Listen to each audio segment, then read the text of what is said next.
Szerbusztok, üdvözöllek titeket, innen Békás megyéről jelentkezem, és a mai videóban két témával is fogunk majd foglalkozni. Elsősorban elmegyünk Aquincumhoz, és meg fogjuk nézni a jegyvizsgáló nélküli vonatközlekedést, hiszen bejelentette a MÁV, hogy a mai nap, szeptember 16-a hétfőtől már kiterjesztik a jegyvizsgáló nélküli rendszert. Ugye ezt korábban filmeztem nektek, gyakorlatilag a S76-os Rákos-Pilis Csaba vonalon. Ugye ott valóban nem találkoztunk, vagyis találkoztunk jegyvizsgálóval, de az végig a vonaton ült, tehát nem indította a vonatokat. Kíváncsi vagyok, hogy az esztergomin is sikerült-e ezt meglépni, hiszen a mai naptól az esztergomi és a győri vonalon vezették be, de majd bővebben fogok róla mesélni, ha odaérünk.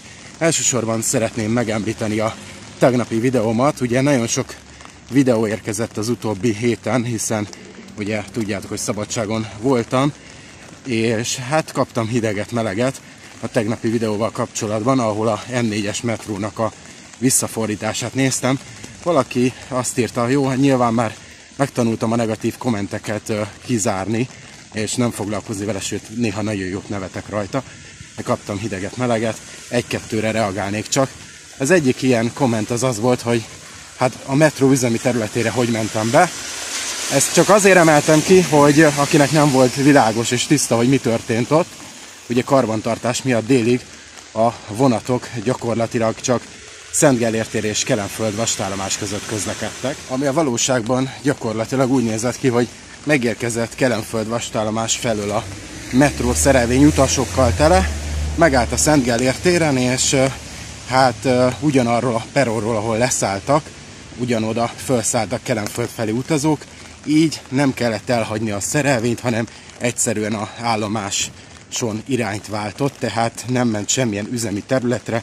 Aki akart és ilyen hobbista volt, mint én, az gyakorlatilag, ha a metró szerelvényen maradt, azt tapasztalhatta, hogy egyből visszafordult gyakorlatilag Kelenföld irányába, és ezen az összekötő vasúti alagúton keresztül közlekedett. Ez volt benne az érdekesség. Igen, a bemondás hibás volt, ezért gondolhattátok azt, hiszen azt mondta be, hogy kérjük, hagyják el a szerelvényt, de felszálltak utána a peronőrök, és mondták, hogy nem kell leszállni, Kelenföld felé fordul vissza a vonat. Ennyit erről. A másik ilyen kritika, amit mindig megkapok a mai napig, hogy miért 720p-ben töltöm fel 2024-ben a videókat.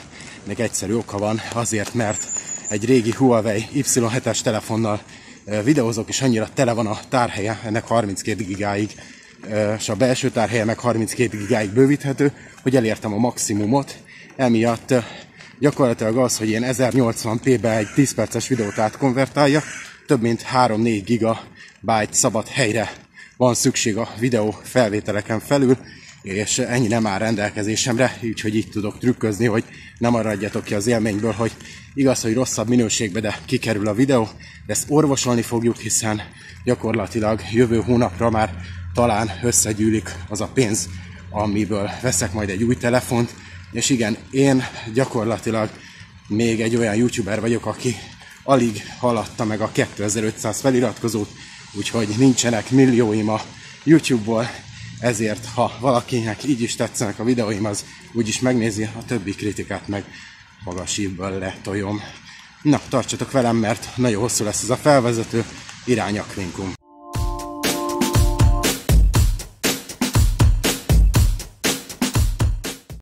És itt vagyunk Aquincumnál, leszálltunk a H5-ös hívről, és hát akkor összefoglalnám, hogy én hogy gondolom ezt a kalauz nélküli közlekedést, és mi a véleményem róla, hiszen rengetegen kifejtették már, köztük Kumár Bence és Becske Andris, másik két közlekedési videós. Én egyetértek velük olyan tekintetben, hogy szerintem ebbe az irányba kéne már haladni ennek az országnak, hiszen Ausztriában már 1000 éve bevett gyakorlat, hogy nem utazik vonatkísérő személyzet az elővárosi járatokon. Itt is ideje lenne már ezt bevezetni, hiszen sokkal nyugisabb lenne a munkakörük, főleg tényleg az, hogy abba igaza volt a Andrisnak, hogy ha emberhiány van, akkor örüljenek neki, hogy gyakorlatilag sokkal lazább lesz a munkájuk. Én, ha kalauz lennék, én is örülnék neki, hogyha egész nap ugyanazon a vonaton kéne fölle utazgatnom mondjuk Esztergom és Budapest nyugati között, azért tényleg pihentetőbb, hogyha ilyen ellenőri rendszer van. Ugye sokan attól félnek, hogy blitzelni fognak, de szerintem ugyanúgy járható út ez, mint a BKV-nál, mondjuk kivéve az első ajtós felszállás, az biztos, hogy nem.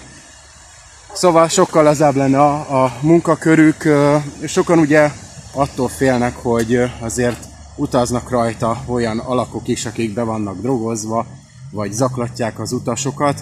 Hát az a jó hírem ezzel kapcsolatban, hogy a MÁV-on gyakorlatilag, főleg itt az elővárosban, Flirt motorvonatokon, a Kisszeken, ahol ezt bevezetnék, gyakorlatilag kamerás megfigyelő rendszer van, illetve van segélyhívó is, tehát tudtok egyből a vezetővel kommunikálni, aki meg tud állni, meg tudja kérdezni, mi a baj, le tudja szállítani talán azt az utast, úgyhogy nincsen semmi probléma. A héven gyakorlatilag már 1000 éve nem nagyon találkozok kalauzzal, pedig az nincs bekamerázva, nincsen segélyhívó, viszont a hévnek van egy nagyon jó rendészete, akit bármikor lehet hívni, hogyha probléma merülne föl. Úgyhogy így összesítve szerintem jó megpróbálni, tényleg az ilyen rövidebb elővárosi vonalakon, ahol mondjuk Flirt jár.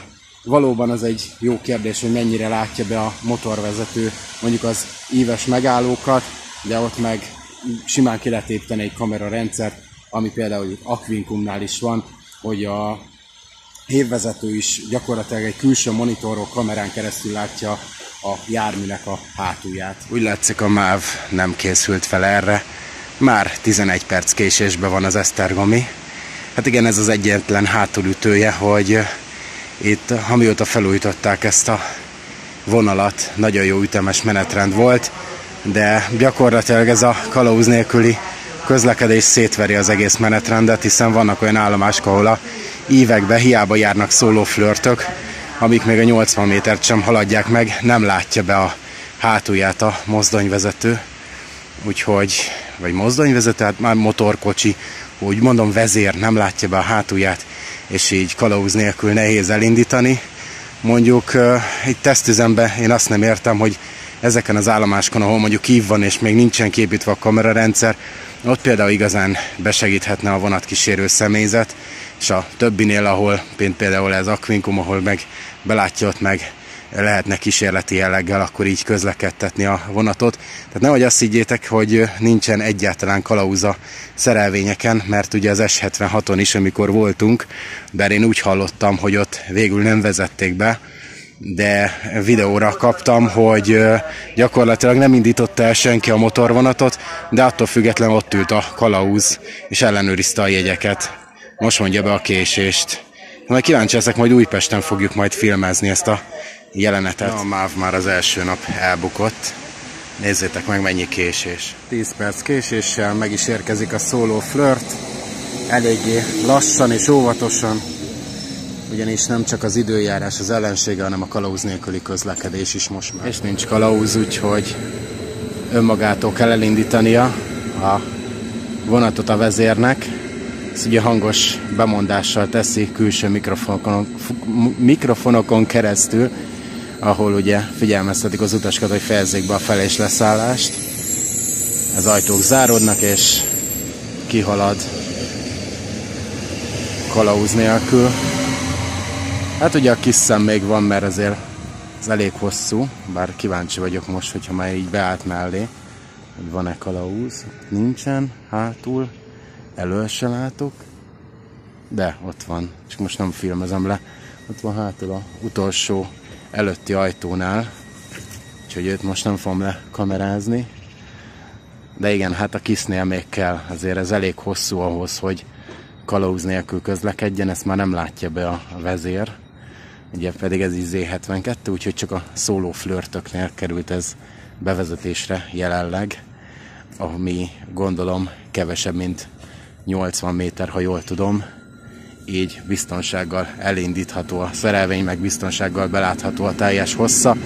És gondolom nem csúcsidőben, hiszen most sem csúcsidő van. Még csak délután 2 óra múlt, pár perccel, és alatt szépen ki a kész. Szóval én úgy látom, hogy a MÁV még egyáltalán nincs erre felkészülve, hogy kalauz nélkül közlekedjen a vonat.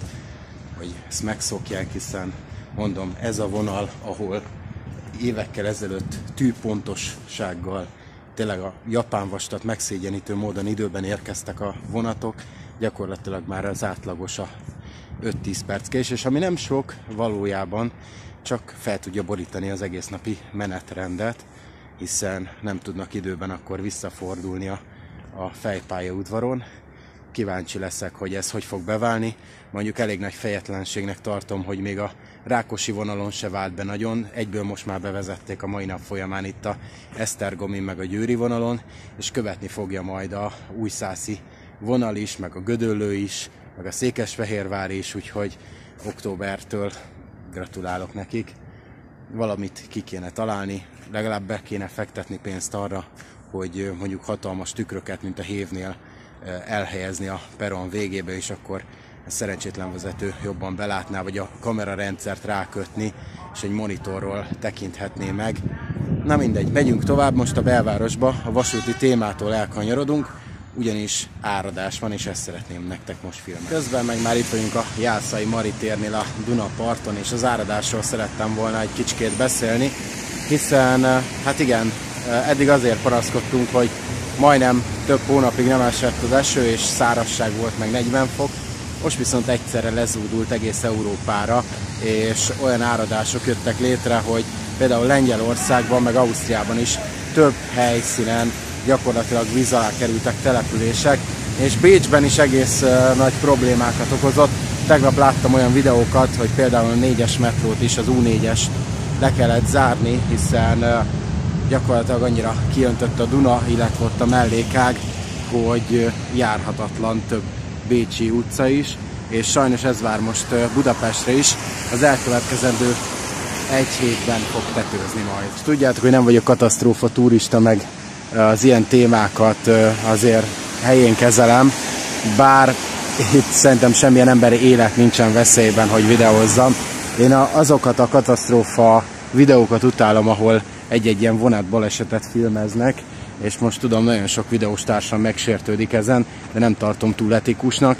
Még egy ilyen természeti csapást azért, hogyha nincs emberi élet veszélyben, azért nem tartom túlságosan hergelő témának, úgyhogy lehet róla videózni. Azt mondják, hogy a 2013-as áradás szintje fog majd jellemző lenni, azaz 850 centiméteren, 8,5 méteren fog tetőzni majd a Duna. Ugye ez 11 évvel ezelőtt történt, és nem vagyok összeesküvés hívő, meg nem hiszek az ilyenekben, de azért érdekes megfigyelni ezt a 11-es számot, hogy nekünk igazából nem a 13, hanem a 11-es szerencsétlen, hiszen 11 éve volt a nagy áradás, ami most újra megtörténik, és hát ugye, ha megnézzük a világjárványokat is, akkor 2009-ben volt ugye ez a H1N1 járvány, aztán 11 évre rá a Covid, úgyhogy lehet, hogy van összefüggés a kettő között, de mondom, nem szeretném a videót ebbe az irányba terelni. Látjátok, hogy már le vannak zárva a rakpartok, ki is van rakva, hogy autóval tilos az alsó rakpartra lemenni. Emberek még azért mennek le, hiszen még nem annyira veszélyes a Duna vízállása. Látjátok, még nagyon sokan vígan sétálgatnak, meg leülnek itt a alsó rakparton. Ugye elméletileg holnaptól, vagy ma este hétfő 8 órától ugye kiürítik az alsó rakpartokat, mert itt állni fog a víz, ahol most sétálgatunk. Úgyhogy hát hogyha tényleg olyan magas lesz a vízállás, akkor kimegyünk majd ott a Vigadóhoz, hiszen én 2013-ban nem filmeztem, csak fényképeztünk akkor még, és azért van fotó róla, bár igaz fényképezőgépben, nem elő kellene keresnem, hogyha igazán meg szeretném nézni, hogy mi volt akkor a helyzet. Most viszont videózhatjuk is, hogyha van rá igény, akkor ezt jelezzétek. Még egy kicsikét közelebb megyünk, megnézzük most mi a helyzet, aztán szerintem innen le is zárjuk a videót. Ide is értünk a rakpartra. Egyébként nem tudom, hogy lesz így megtartva a mobilitási híd, hogyha ilyen magas lesz a Duna vízállása. Ugye itt sétálgattunk lent haverokkal meg minden, most meg bár teljesen ellepte a Duna. Egyébként ez egy természetes jelenség, nem kell nagyon felfújni, meg katasztrófa filmeket előidézni, hiszen a folyóknak van egy ilyen természetessége, hogy nyilván van, amikor apad, valamikor meg árvíz van, úgyhogy ez teljesen megszokott, nem véletlenül építették így ki a rakpartot. Szerencsésebb helyzetben vagyunk, mint Bécs, hiszen nincsen közelben vezetett metróvonalunk, illetve nagyon jól megépítették a rakpartokat, és nagyon jó védelmet nyújtanak. Ugye hát vannak kritikus pontok azért Budapesten, mint a Római part, vagy például a Soroksári Dunaág, vagy bármelyiket mondhatnám, de itt a belvárosban azért nincsen emberi élet veszélyben, és mindent megtesznek a védekezés érdekében. Rengeteg helyen már homokzsákokat kiraktak önkéntes módon, és már felkészültek arra, hogy jön a árhullám.